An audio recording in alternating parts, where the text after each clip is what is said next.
আরজিকর কাণ্ড নিয়ে যখন গোটা দেশে তোলপাড় চলছে সেই সময় মন্ত্রী স্বপন দেবনাথের মন্তব্য নিয়ে বিতর্ক ছড়ালো।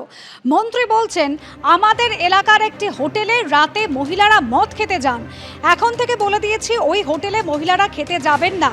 কোনো অঘটন ঘটলে কি হবে, সেজন্য আমাদের পাহারা দিতে হচ্ছে। मीरा सफेद तुरंत खुले, भरपूर झाग दे और इसकी स्मार्ट साइंस दे स्मार्ट केयर और फ्रेशनेस। मेरी चॉइस मेरा सफेद। কি বলেছেন মন্ত্রী, শোনাবো। আমার এলাকাতে আমি দেখেছি একটি দোকানে রাত্রিবেলা মেয়েরা মদ খেত, তার নাম হচ্ছে বিকাশের ঘর। আমি খবরটা পাওয়ার পর আমি দুদিন পর রাত্রিবেলায় গেছি যে কোন মেয়েরা হোটেলে মদ খেতে যায় বা দেখা যায়। আমি হোটেলওয়ালাকে বলে এসেছি এখন থেকে কোনো মহিলাই হোটেলে মদ খেতে যাওয়া যায়। এটাও তো আমাকে দেখতে হবে, তাহলে ওই মহিলারা যদি মদ খেতে যায়, যদি কোনো অঘটন ঘটে যায় তখন কি হয়, সেখানে আমাদের পাহারা দিতে হচ্ছে, এটাও তো করতে হচ্ছে। একটা ঘটনার কথা বলি, এই বৃষ্টির সময় কালকে রাত্রিবেলাতে একটি জায়গাতে দুটি ছেলে একটি মেয়ে, রাত তখন 2টো, সে দেখা যাচ্ছে দুজন ওখানে মানে বিয়ার খাচ্ছে। যথারীতি পুলিশকে জানা হলো, বাবা মাকে ফোন করা হলো যে রাত 2টোর সময় আপনার মেয়ে কোন রাত জাগো আন্দোলনে গেছে। পুলিশ এসে তুলে নিয়ে গেল। এবার কি করবো বলুন, যে আমাদের ছেলেরা যদি না পাহারা দিত, তাহলে ওই মদ্য অবস্থায় মেয়েটা যদি কিছু হয়ে যেত, তাহলে তখন তো আবার দায়িত্ব আমাদের করতো। লোকে আন্দোলনে মোমবাতি জ্বালান, মিছিল করুন, যাই করুন তাই করুন, কিন্তু অনেক জায়গায় যখন যায় তখন আপনি খোঁজ করবেন আপনার মেয়ে কোথায় গেল। শেষে কিছু হলে তার দায়িত্ব এসে আমাদের ঘাড়ে চাপছে। কোনো তো অসুবিধা হচ্ছে না কি, দেখতে পাচ্ছেন না আপনারা?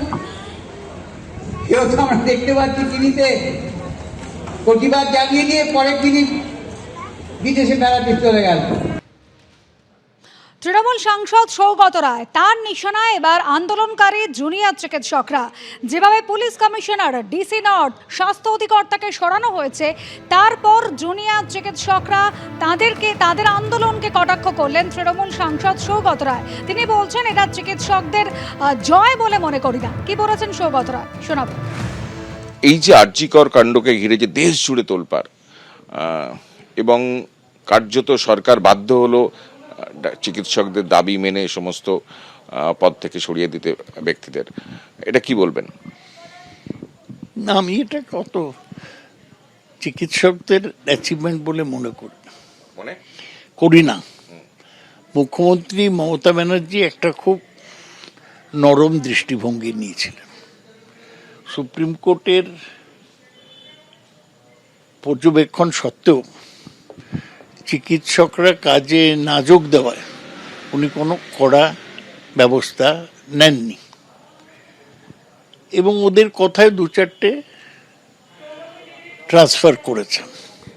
ওরা তো দেখলুম তাই নিয়ে ডাফলি বাজিয়ে নাচছিল। অনেকে বলছে ওরা নাকি ডিস্কো নাচছিল, আমি জানি না, ডিস্কো ডান্স জানি না।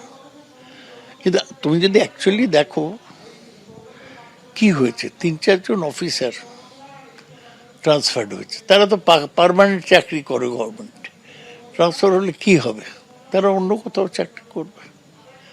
সুতরাং এই যে একটা দেখানো হচ্ছে যে অভূতপূর্ব জনজাগরণ, একাধিক ক্রমে লড়াই করেছে, সেরকম কিছু নয়।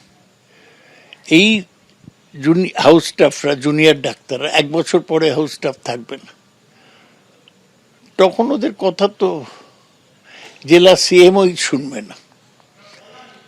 সুতরাং সবারই নিজের ক্ষমতার একটা সীমাবদ্ধতা বোঝা উচিত। যেভাবে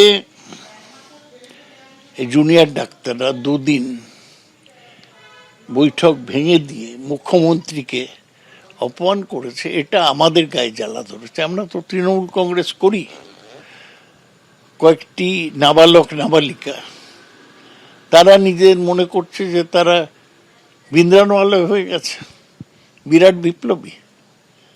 শেষ পর্যন্ত মমতা ব্যানার্জির সাথে কথা বলে তার দেওয়া সমাধান সূত্র মেনে নিতে হয়েছে। ভালো, আমরা তো আপত্তি করছি না। এই পুরো